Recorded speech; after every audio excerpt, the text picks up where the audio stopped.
Բարի գալուստ Հավատ TV։ Այսօր մենք խոսելու ենք մի շատ հետաքրքիր թեմայի մասին՝ աստվածաշնչյան պատմությունների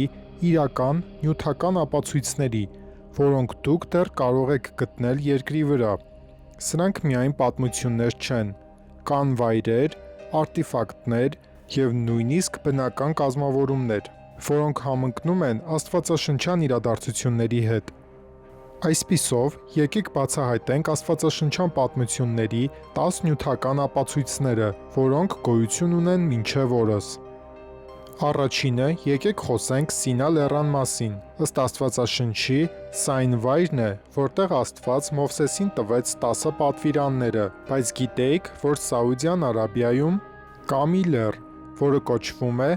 Ջեբել ալ-Լաուզ, և ոմանք հավատում են, որ հենց դա կարող է լինել իսկական Սինա լեռը։ Լեռան գագաթը սևացած է, կարծես այրված լինի, ինչը համապատասխանում է Աստվածաշնչի նկարագրությանը, թե ինչպես է Աստված իջնում լեռան վրա կրակով պատված։ Շատերը հավատում են, որ սա իրական կապ է այդ զորեղ պահի հետ։ Հաջորդը մենք ունենք այն առեղծվածային ժայռը, որին Մովսեսը հարվածեց իսրայելացիներին ջուր տալու համար։ Աստվածաշունչն ասում է, որ դա Քորեբ կոչվող վայրում էր, և ոմանք կարծում են, որ գտել են այն։ Այս հսկայական ժայռը Սաուդյան Արաբիայում առանձնանում է անապատում և մեջտեղից ճեղքված է, իսկ դրա տակի քարերի վրա առկա են ջրային էրոզիայի հետքեր։ Պատկերացրեք հանդիպել դրան։ Աստծո հոգածության հրաշալի հիշեցումն անապատում։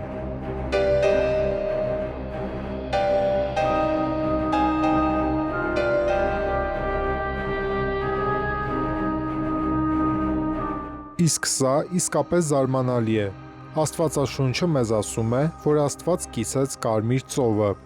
որպեսզի իսրայելացիները կարողանան փախչել փարավոնի բանակից։ Հետազոտողները գտել են այն, ինչը համարում են հնագույն մարտակառքերի անիվներ և այլ արտեֆակտներ Ակաբիայի ծոցի հատակին, Կարմիր ծովի հնարավոր անցման վայրում։ Թվում է, թե փարավոնի բանակի մնացորդները դեռևս հանգչում են այնտեղ, ջրերի տակ թաքնված։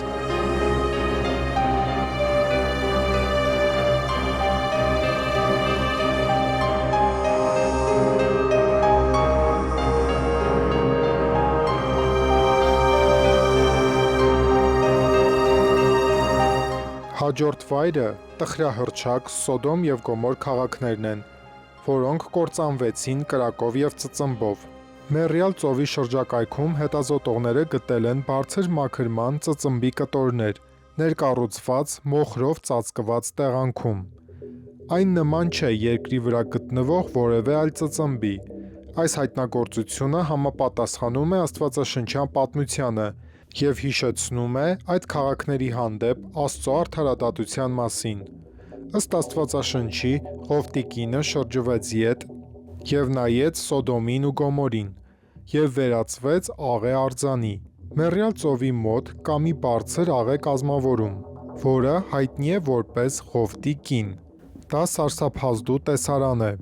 և լուրջ հիշեցում այն պահի մասին, երբ նա անհնազանդ գտնվեց և վերածվեց Աստծո դատաստանի հավերժական խորհրդանիշի։ Եկեք խոսենք Նոյան տապանի մասին։ Աստվածաշունչը ասում է, որ այն կանգ առավ Արարատ լեռան վրա։ Շատերը հավատում են, որ գտել են փայտե մեծ կառույցի մնացորդներ, թաքնված Արարատ լեռան սառույցների մեջ։ Թեև գտածոները դեռևս քննարկվում են, վայրն ու չափսերը համապատասխանում են աստվածաշնչյան նկարագրությանը, իսկ հետազոտողները լեռան վրա քարացած փայտ են գտել։ Դա այն առեղծվածային հայտնագործություններից է,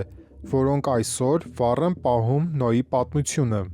Հիշո՞ւմ եք Բեթեսդայի ավազանը։ Այնտեղ Հիսուսը բժշկեց մի անդամալույծ մարդու։ Հնագետները Երուսաղեմում հայտնաբերել են այս հնագույն ավազանի մնացորդները, որոնք համապատասխանում են Հովհաննեսի ավետարանում տրված նկարագրությանը։ Անհավանական է մտածել, որ այսօր կարող եք այցելել այս վայրը, որտեղ տեղի է ունեցել Հիսուսի հրաշքներից մեկը։ Երիքովը աշխարհի հնագույն քաղաքներից մեկն է, և այն նաև այն վայրն է, որտեղ պարիսպները հայտնի կերպով փլուզվեցին այն բանից հետո, երբ իսրայելացիները քայլեցին դրանց շուրջը։ Հնագետները գտել են փլուզման պարիսպների ապացույցներ, որոնք թվագրվում են ճիշտ ժամանակաշրջանով, ինչը հուշում է, որ ինչ-որ բան իսկապես ստիպել է քաղաքի պարիսպներին տապալվել։ Երիքովը մինչև օրս կրում է Աստծո զորության հետքերը։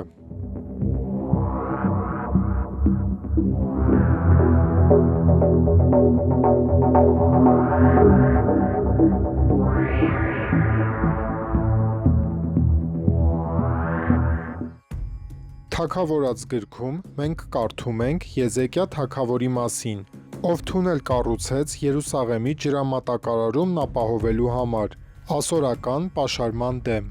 Այս թունելը մինչև օրս գոյություն ունի։ Դա հնագույն ժամանակների ինժեներական հրաշք է, որն ունի մոտ 1750 ֆուտ երկարություն և ջուր է բերում Գեհոնի աղբյուրից դեպի Սիլոամի ավազան։ Այցելուները նույնիսկ կարող են քայլել այս թունելի միջով, անձամբ զգալով աստվածաշնչյան պատմության մի կտորը։ Ահա, ամենաշատ քննարկվող, բայց նաև ամենահետաքրքիր պնդումներից մեկը։ Որոշ հետազոտողներ կարծում են, որ գտել են Հիսուսի արյան հետքերը այն ամենի վրա, ինչը նրանց կարծիքով կարող է լինել ուխտի տապանակը։ Ռոն Ուայաթը, մի հնագետ, պնդում էր, որ արյան հետքեր է գտել խաչելիության վայրի տակ գտնվող թաքնված սենյակում։ Թեև սա համընդհանուր ընդունված չէ, պնդումն ինքնին անհավանական է և խոսում է Հիսուսի զոհաբերության հարատև նշանակության մասին։